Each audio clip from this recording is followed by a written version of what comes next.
तकरीबन 300 बड़ी और बेदवी चट्टानें जो डिक्रीज पियर्स कहलाती हैं वो 1930s में कोस्टारिका में मिलीं। लेकिन दो मिस्ट्रीज साइंसदानों को हैरान कर देती हैं। इन बड़ी चट्टानों को कैसे मीलों दूर पहाड़ों से लाया गया, इससे पहले जब पहिया अमेरिका को मुतारिफ कराया गया था, और चट्टानों को बिल्कुल गोल शक्ल कैसे दी गई। पेरू में सैकड़ों नाज़का लाइंस ज़मीन पर नक्श की गई हैं। वो बेसिक शेप्स से लेकर मुख्तलिफ जानवरों की तस्वीर को ज़ाहिर करती हैं, जैसा कि लामाज, लिजर्ड्स और हत्ता के पौधे। साइंसदान इन पर तकरीबन 80 साल से मुताला कर रहे हैं, लेकिन अभी भी नहीं बता सकते कि क्या वो पानी के ज़राए की फल्कियाती सीमतें हैं या किसी बाहर की मखलूक के निशानात हैं। 1980s के दरमियान में एक स्कूबा डाइवर ने जापान के साहिल से दूर यानागुमी मॉन्यूमेंट को दरियाफ्त किया। साइंसदान इस बारे में मुस्बत ख्याल रखते हैं कि ये ढांचे हज़ारों साल पुराने हैं, लेकिन वो अभी भी फैसला नहीं कर सकते कि वो कुदरती हैं या इंसान के बनाए हैं। अगर चाहिए एक कदीम शहर लगता है। नया सवाल ये है कि किस खोई हुई तहजीब ने इसे बनाया और वो ये समंदर की गहराई में कैसे कर पाई। 2006 में ओपन होने वाले Grenada under water sculpture park में वहाँ एक अजीब मुजस्मे से कुछ ज़्यादा है। ये असल इंसान के साइज़ के मुजस्मों का एक पूरा शहर है। 26 बच्चे एक दायरे में एक दूसरे का हाथ पकड़े हुए और लॉस कोरिस्पॉन्डेड सबसे ज़्यादा मशहूर हैं। ये सब चट्टानों की हिफाजत में मदद के लिए है, लेकिन हर मुजस्मे का मानी एक खुली बहस है। जॉर्जिया गाइड स्टोन्स बड़े पत्थरों और स्टार पैटर्न्स का एक मजमूआ है। इस पर 7 ज़बानों में कुछ लिखा हुआ है, हिंदी, चाइनीज़ और स्वाहिली समेत। इसका एक फल्कियाती कैलेंडर भी है जो 1980s में ख़त्म हुआ और ये कई सदियों तक जाता है। कोई नहीं जानता कि क्यों और किसने इसे बनाया। एलियन एलियोशा का मॉन्यूमेंट रोस मोलस्कास एनामोलस जोन की नंबर 1 टूरिस्ट अट्रैक्शन है।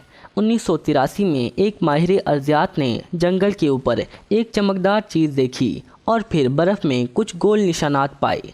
एलियन का मुजस्मा एक आदमी जितना लंबा है और इसे वहां 2011 में रखा गया। ईस्टर आइलैंड के मशहूर स्टोन हेड्स यहाँ सैकड़ों सालों से हैं। कोई भी नहीं जानता कि उन्हें किस लिए बनाया गया। कुछ साइंसदानों का मानना है कि मुकामी लोगों का यकीन है कि मुजस्मे ज़मीन को ज़्यादा ज़रख़ेज़ बनाएंगे। मिट्टी के तजर्बे से पता चला कि उन्होंने अपना काम अच्छे से किया। ये जजीरे की सबसे बेहतरीन ज़राअत की जगह है। 1812 में एक नामालूम वजह से एक इंग्लिश फार्मर ने एक मुकामी पेंटर को ढेरों मिट्टी पहाड़ों की तरफ हटाने और इस जगह को चाक से भरने के लिए पैसे अदा किए। पेंटर पैसे लेकर भाग गया तो किसान को दोबारा पैसे भरने पड़े ताकि वो आल्टॉन बार्न्स वाइट हॉर्स को बना सके। तकरीबन 11,000 साल पहले जब तुर्की में कोई शहर और धात के औजार नहीं थे तो कुछ नाकाबिल यकीन हद तक माहिर कारीगरों ने गोबैकली तबे को मुकम्मल किया। वो एक टी-रेक्स के जितने भारी चूने के पत्थरों को उठा पाए और जो उन्होंने बनाया वो अभी भी नामालूम है। कारहंज नेब्रास्का का अजीब तरीन लैंडमार्क है। इसके बनाने वाले ने असल स्टोनहेंज का मुताला किया और पुरानी गाड़ियों से एक अपना वाला बना डाला।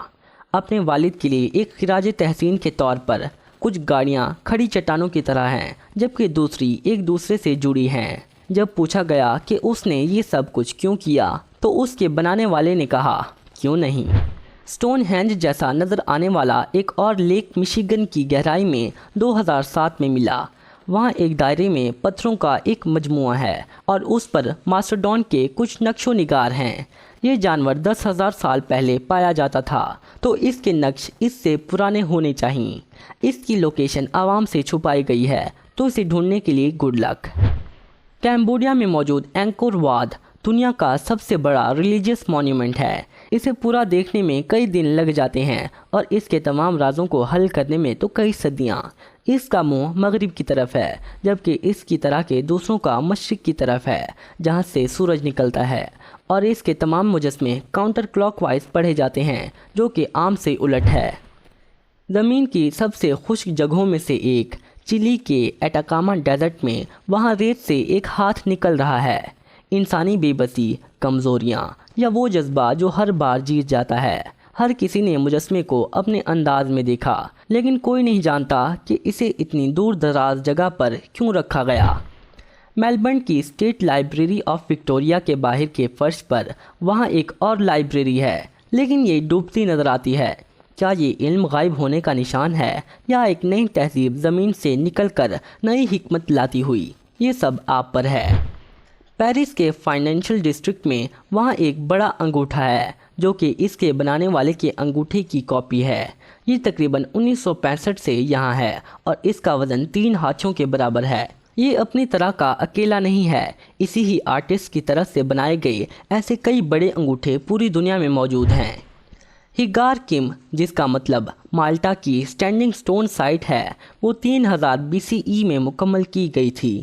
پتھر کے زمانے کے کچھ صہین غالباً پتھر کے اوزار استعمال کرتے ہوئے پتھروں کو اس طرح سیٹ کرنے میں کامیاب رہے کہ وہ سال کی شروعات اور آخر کو دکھا سکتے ہیں۔ مارچ 21 اور سپتمبر 21 کو یہاں سورج بالکل درمیان میں ہوتا ہے۔ کھڑی ہوئی 3000 چٹانیں نیولیتھک پیریڈ میں برٹنی، فرانس میں پھیلائی گئیں۔ صدیوں کی کوشش کے باوجود سائنسدان ابھی بھی دنیا میں موجود چٹانوں کی اس سب سے بڑی کلیکشن کے بارے میں کچھ نہیں بتا سکتے۔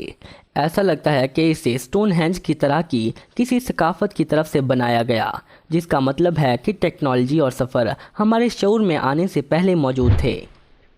1923 میں فلوریڈا کا ایک شخص جسے اس کی شادی سے پہلے چھوڑ دیا گیا، اس نے کورل کاسل بنانا شروع کر دیا۔ کھوئے ہوئے پیار کی یادگار۔ کیسے ایک 5 فٹ لمبا آدمی 4th گریڈ کی تعلیم کے ساتھ اکیلا ایک ہپو سے 8 گنا زیادہ وزنی پتھروں کو اٹھانے میں کامیاب رہا، جو کہ بالکل ہمیشہ کے لیے اس کا راز رہے گا۔ بالبیک، لبنان، رومن امپائر کی ایک بڑی چٹان کی یادگار ہے۔ وہ اسے سٹی آف دی سن بلایا کرتے تھے۔ کھنڈرات کا سب سے پرانا حصہ ایک ثقافت کی طرف سے بنایا گیا جسے تاریخ دان نہیں جانتے، جیسا کہ وہ اس سوال کا جواب نہیں جانتے کہ یہ حصہ رومنز کے لیے اتنا اہم کیوں ہے۔ دی گریٹ زمبابوے رونز کبھی 18,000 لوگوں کا گھر تھا اور اس نے ایک پورے ملک کو ایک نام دیا۔ پہلے یورپی ایکسپلورر یہاں 16ویں صدی میں آئے۔ وہ یقین نہ کر پائے کہ کیسے ایک تہذیب سونے کی کانوں کے ساتھ ایک قلعہ بنا سکتی ہے۔ ان کا نکاسی آب کا نظام ابھی بھی کام کرتا ہے۔ تاریخ کی سب سے بڑی mystery great Sphinx of گیزا Egypt میں ہے۔ انسانی سر کے ساتھ شیر کون ہے؟ قدیم ایجپشنز اتنے بڑے مجسمے کو بنانے میں کیسے کامیاب رہے؟ ان کا کوئی ریکارڈ نہیں ہے اور شاید وہ یہ نہیں چاہتے تھے کہ ہم یہ جانیں، کیونکہ سفنکس کا مطالعہ کرنے کی کئی کوششیں مسٹریس حادثات کا سبب بنیں۔ زمین کی مسٹریز کافی ہیں، چلیے ایک قدم آگے سیدھا اسپیس میں چلتے ہیں۔ 1976 میں وائکنگ 1 اسپیس کرافٹ سسٹر شپ کی تلاش میں ادھر ادھر پھر رہا تھا۔ اس نے پلانٹ کی کچھ تصاویر لیں اور جب ناسا نے ان کا مطالعہ کیا تو انہوں نے انسانی شکل کا ایک بڑا چہرہ دیکھا۔ انہوں نے وضاحت کی کہ یہ لائٹ اینڈ شیڈو کا ایک سادہ کھیل ہے۔ پھر بھی بہت سے لوگ اسے اس کا ثبوت مانتے ہیں کہ مارس پر زندگی وجود رکھتی ہے یا کئی عرصے پہلے وجود رکھتی تھی۔